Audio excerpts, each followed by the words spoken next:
Hello, this is Cgan again on Tsargoth's Let's Play Minecraft server. I just wanted to give you a little bit of an addendum from my last recording on the rubber tree farm. I made mention of crafting the fertilizer. This is my setup to do the fertilizer crafting. Basically, it's two chests down here at the bottom. One is for sand, the other is for apatite. I'm using the item translocators from the translocator mod to send those into an automatic crafting table. Now, an automatic crafting table, for those who don't know it, is an Imibus crafting table. It's done with the original crafting table, which is 4 pieces of wood, a chest, which is 8 pieces of wood, 3 gold nuggets, and 2 more pieces of wood planks, and 2 pieces of cobblestone. The reason why I like this particular automatic crafting table is because it gives you a fixed crafting window down here. This is fixed. It never gets pulled out, unlike the Mark I crafting table. The Mark I crafting table had the inventory on bottom, the craft window on top, and its output out to the side. But if ever the inventory that it had emptied out, then it would go ahead and continue crafting what it had on its craft window. The Mark II doesn't do that. So here's the recipe for the apatite. This is not the big recipe for apatite. The big recipe is 1 apatite in the middle, and it has ash all the way around it rather than sand. It takes all 8 blocks to be filled with ash, and it makes 10 pieces of fertilizer. I'm not using the big one because, like I said in the previous video with the farm doesn't take much. It just takes some. So, as you see, I have a whole bunch of apatite here. Every so often I'll come in and I will grind cobblestone to make sand and refill the chest. There are some configuration buttons that the automatic crafting table has. I don't generally use them. I just tend to have the automatic crafting table as an automatic craft table. One thing I do want to make mention of is how this automatic crafting table works. Now, I know it looks like one big inventory. It's actually 5 inventories. You have left, right, front, and back as inputs, and that will cover each of these 4 rows. This 5th row here is for those recipes that use, like, say, buckets of lava, milk, water, what have you, or any of the other recipes where in the process of creating something else is kicked out to your inventory when it's done. This bottom inventory here is a different color to signify that this is going to come out. So whenever you have one of those recipes in here, when it's processed, when all the items are here and it can be made, then the kick out is here, and that will output to any sort of inventory system down here on the bottom. Now, since I don't have a recipe that's needing that, I'm not using it, so I've just got my 2 inputs on the side. Now, the automatic crafting table, the output is to the top, like Industrial Craft 2 machines. So again, I'm using translocators. You can use pipes if you want, buildcraft, item ducts, whatever you feel comfortable with. I like the translocators there because most of the time I keep stuff, fairly tight and close within a block. I don't want to overreach too far. And of course, here's my output for the ender chest. This goes over to my farm. Now, when I was over at the farm, I mentioned that I use my own supplemental energy, and I showed you my tesseract that was going over there. And I want to show you where that is, but I want to show you what I'm using for power. So I'm going to come down here, and I use a lot of this metallurgic infuser. I know Sari's shown it to you before, I just want to highlight it again. You put redstone here, you put iron here, you get enriched alloy here. And that enriched alloy makes a lot of things in Mechanism. And I do mean a lot. So, I want to show you how to make these wind turbines. As you see, I've got 2 made here. I want to go ahead and supplement my wind turbine farm just a little bit more. But I want to show you how these things are made. They're made with these wonderful enriched alloy. 3 pieces of osmium for the blades. Then you have the energy tablets. These energy tablets do not stack when you make them. They are 3 gold down the middle, enriched alloy on the center 2 blocks, and then redstone in the 4 corners. And, whoops, go back. They go along with a control circuit. Oops. Come on. Sorry for the lag. I like using... Here's a basic circuit. I don't like using these because of all the wire and the smashing you have to do with plates and stuff. I prefer using the other recipe for it, the control circuit. So, get the control circuit. No.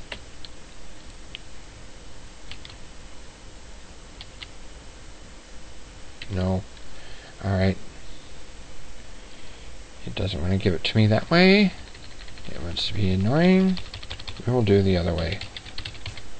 Control circuit.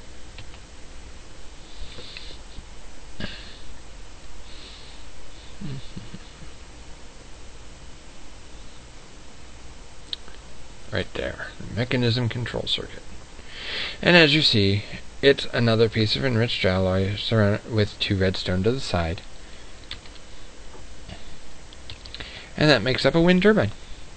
1 control circuit, 2 energy tablets, 3 osmium, another enriched alloy. Now, I do want to make mention, I know Sari has shown you universal cable before. Universal cable is what I like to use. It is very compatible with the redstone energy cable. However, as a warning, as a precaution, I would like to say that universal cable and industrial crafts wires do not work well together. We have found that if you hook a industrial craft wire up to a universal cable, for any reason whatsoever, it does have a tendency to crash the server. So that's a warning. We have found that universal cable and the redstone energy cells and redstone energy cables do like to work hand in hand. And look, I'm sure you remember the system here. This is also one of my supplementary tesseracts. I just wanted to give a little more power over here for when we're upgrading some things in here. So I did want to give you that caveat about the industrial craft cable and universal cable. Now to show you how these things go together over at my energy farm, I've moved my portal, but I'm still using the same one here. So we'll go over, come on, to my wind farm. Now, I am a fair ways away from the main headquarters, so that's why I have a chicken chunk loader. Say that 10 times fast. That way it's controlling keeping this place loaded, it's keeping the area running. Again, universal cable, and I'm using a basic energy cube. Basic energy cube is Mechanism's battery. There's not a lot to it. I'll show you its basic user interface here. It just tells you how much it's got out of how much it can hold and what its output is. Right now this one is full, which is fine. Every so often it's going to kick up and down because I do have things that are running out in the world, and I want to show you just how one of these is made. There are 4 different types. They range from low to high voltage, and they're all upgradable. So you start out with the basic. The basic is, again, 2 of these energy tablets. Then you use 4 redstone and up and down 2 pieces of lapis lazuli. Then it's got this funky looking block called a steel casing. It's really not hard at all. It's one osmium in the center, surrounded by 4 pieces of steel. Take your favorite flavor of steel. It's not that picky. Okay, that makes it basic. For an advanced, you can just upgrade the basic. Then again, you need more energy tablets and more enriched alloy. This time you need gold. And as they go up, they also go up in voltage. Your basic energy cube has a stored energy of 2 megajoules. Its output is 120 volts. When you convert that over to the RF or the EU or whatever, it's low voltage. Just easy to remember. And most of your machines out there do need just low voltage. The advanced energy cube, let me get on the one that's full, goes up to 8 megajoules. Its voltage is 240. That's your medium voltage. The universal cable can handle it, translating to what you need, but just a caveat, this is actually going to output 240. Your elites, which are the blue, again, they hold more, 32 megajoules. Its voltage is 240. And then you have the ultimate, and that one holds 128 megajoules, and its voltage is 480. That's high voltage by comparison. So you may want to decide on using a different energy cube depending on what your power needs are. I use the low. However, I will sometimes actually chain them. Say, for instance, you have several different types of power you're using. Right now, for here, I'm using just wind. I have done a combination of wind and solar in the past, where I've got them coming in and they get different power at different times, some during sun, some during storms. And having multiple energy cubes in a line has a tendency to help, regulate that output through. Now, the energy cubes are placed. You have 5 input faces and 1 output face. The output face is dark. Now, I can't show it to you here because it's covered by my redstone energy cell, but if I were to take this off, there's a dark face up here. Now, as I said, I think I said it in the previous video, that the Tesseract does not like to take power from universal cable. That's why I have a redstone energy cell here. This is another battery. It's done by thermal expansion. This is a configurable one. You can do it by redstone to determine how it outputs, and then it's got a configuration panel here, and Sar has covered this, I believe, in one of his other episodes.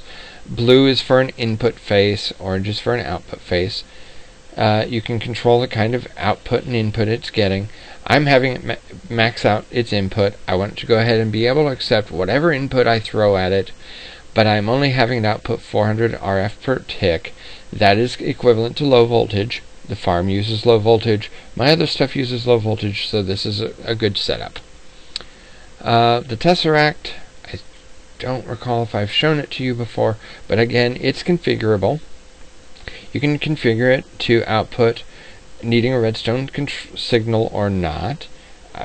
Since I'm out here in the middle of nowhere, I don't need one. Tesseracts themselves are not limited to only energy. You can do energy, you can do fluid, or you can do items, or a combination of. Depending on how you click the 3 buttons here, you can get, either sending all 3 to just 1. Same thing with receiving. You can go in and out however you need to. It also has a control frequency that you can set up. For instance, we've got 2 frequencies that we're using on the server right now. This one is mine, frequency 122. And I've got it left open to the public so that should other people need to use it besides me, that it's available, and people are free to choose. This one is from Iraq. This is his big reactor, and I'll let him talk about it on another occasion. Now, as for my setup here. I do want to make mention about the wind turbines themselves. They do actually hold a little bit of power. They hold 200 kilojoules. They do output at medium, or actually high, 480 joules per tick, so they output high voltage, if you will. There's not much to them. They do need some room, of course, because they are wind turbines. Their blades have to move, so you have to be careful not to place them too close to one another. Otherwise, they won't spin. Why am I suddenly getting lag over here? Because it's getting nighttime. Anyway, so I'm going to bring these down here. I'm going to do a little bit of an upgrade. Now, wind turbines themselves are fairly easy.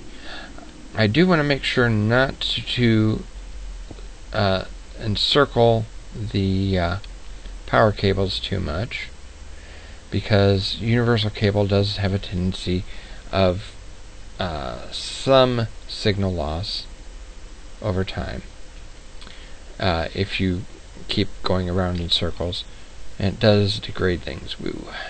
Alright, so we're going to go out here like that, and that should give me enough room for another wind turbine. Now, the thing about wind turbines is they do have a facing. You'll see that the cable has to be facing the same side as where the blades are going to be. So, when I put this one down, it's got to face the same as this one. So I'm going to need to get some blocks over here. Soapstone. Wonderful stuff. Very soft material. And I will put some soapstone down. I think I just need a few to get over there.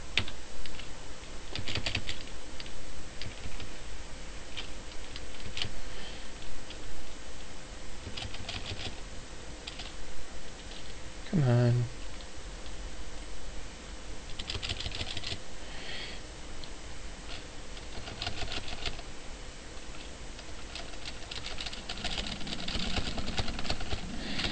And once I get it in the air here...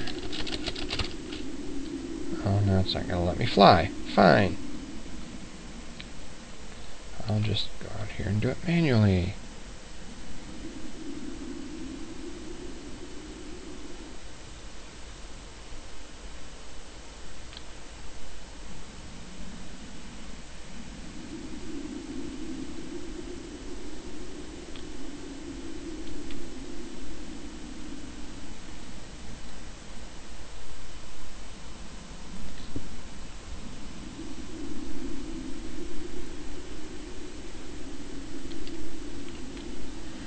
And we'll get another piece out there yet. It's amazing when you get in the right block what it'll do. Okay, we will get another piece of soapstone out here, just so I've got something to place on.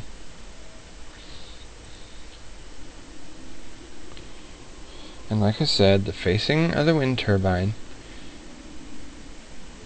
is going to be towards you, so you want to be facing as close to where your output's going to be. So as you see, I've now got two over there. That's running quite nicely. They're not in competition.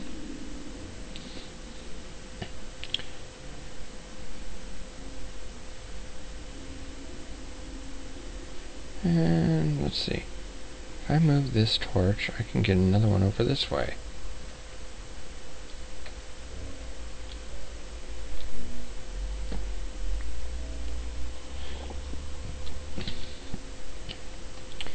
So this will give me an extra little bit of power. And the nice part about universal cable, I have to make mention of this because I do like the feature of it, is that universal cable only accepts the power that's needed. And what I mean by that, I guess I didn't need to move the torch after all. It will only take power as necessary. It doesn't overpower. It doesn't generally explode. It's a very friendly cable. It's basically, it's sort of like a redstone engine in some regards. It'll take what it needs. That's all it takes.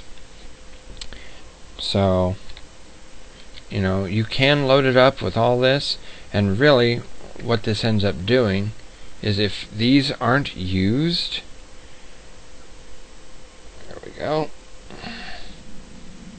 then all these do, then if the power is not being used at full throttle, then all they do is just sit back and don't take anything. Like, for instance, right now they're green. That means they're accepting power. When the power is not needed, say the transmission is done, this is full, and the energy cube's full, these turn back off. It's not like they can be overcharged and explode. So anyway, this is my setup over here. I hope you enjoy it, and I hope that I was helpful and informative. Again, feel free to come back and check out more of our videos. Thanks. Have a fun time.